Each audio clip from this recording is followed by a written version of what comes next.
Indonesia merupakan negara yang bekerja sama dengan Korsel dalam mengembangkan jet tempur KF-21 Boramae. Pada tahun 2016, pemerintah Korea, Korean Aeroforce Industries dan Indonesia setuju untuk membiayai proyek pengembangan bersama KF-21 Boramae. Menurut Incheon Today, pada tanggal 17 Oktober tahun 2024, dalam artikel berjudul Penipuan KF-21 Indonesia, yang setara dengan Korea dalam kerjasama industri pertahanan, adalah kesalahpahaman.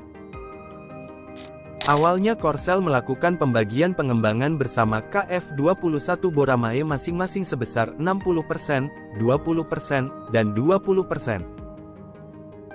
Dengan demikian, bagian yang harus ditanggung Indonesia adalah sekitar 1,7 triliun won pada tahun 2026. Dengan keuntungan untuk mentransfer berbagai teknologi dan mentransfer satu prototipe ke Indonesia. Namun, tahun lalu, pihak berwenang Indonesia tiba-tiba mengumumkan bahwa hanya 600 miliar won yang dapat dibayarkan karena kesulitan keuangan. Pemerintah Korea akhirnya menerima permintaan Indonesia pada bulan Agustus tahun ini untuk kelangsungan bisnis. Karena kontribusinya berkurang sepertiganya, maka diputuskan untuk mengurangi transfer teknologi juga.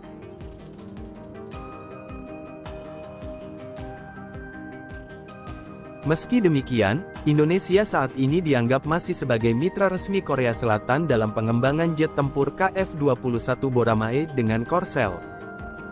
Salah satu alasannya adalah Indonesia juga masih dianggap sebagai salah satu negara yang telah membuka jalan bagi industri pertahanan Korea Selatan. Menurutnya pada tanggal 12 Mei tahun 2024 dalam artikel berjudul, Penyebab dan Penanggulangan Krisis Kerjasama Industri Pertahanan Korsel Indonesia KF-21. Baik Korea maupun Indonesia menyadari pentingnya pengembangan KF-21 dan berencana untuk melanjutkan kerjasama industri pertahanan.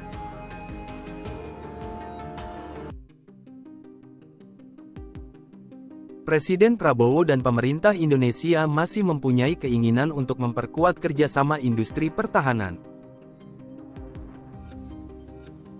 Setelah kedua negara menyelesaikan pengembangan KF-21 bersama-sama, Indonesia berencana memperkenalkan 48 pesawat tempur KF-21.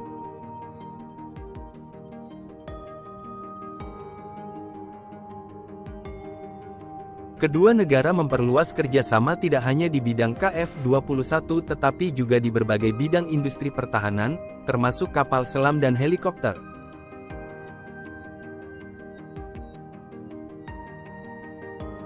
Padahal, Indonesia sudah mengimpor kapal amfibi dan kapal selam produksi dalam negeri sejak tahun 1990-an. Hal ini juga menjadi negara yang pertama kali membuka jalan bagi Korea untuk mengekspor produk pertahanan.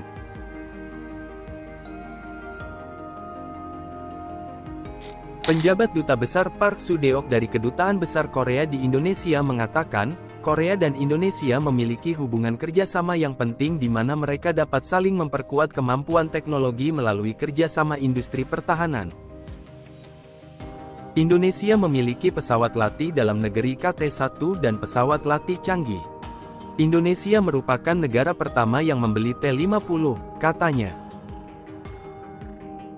Meski saat ini mengecewakan, namun ini adalah mitra yang tidak boleh diabaikan untuk ekspor ke depan, ujarnya.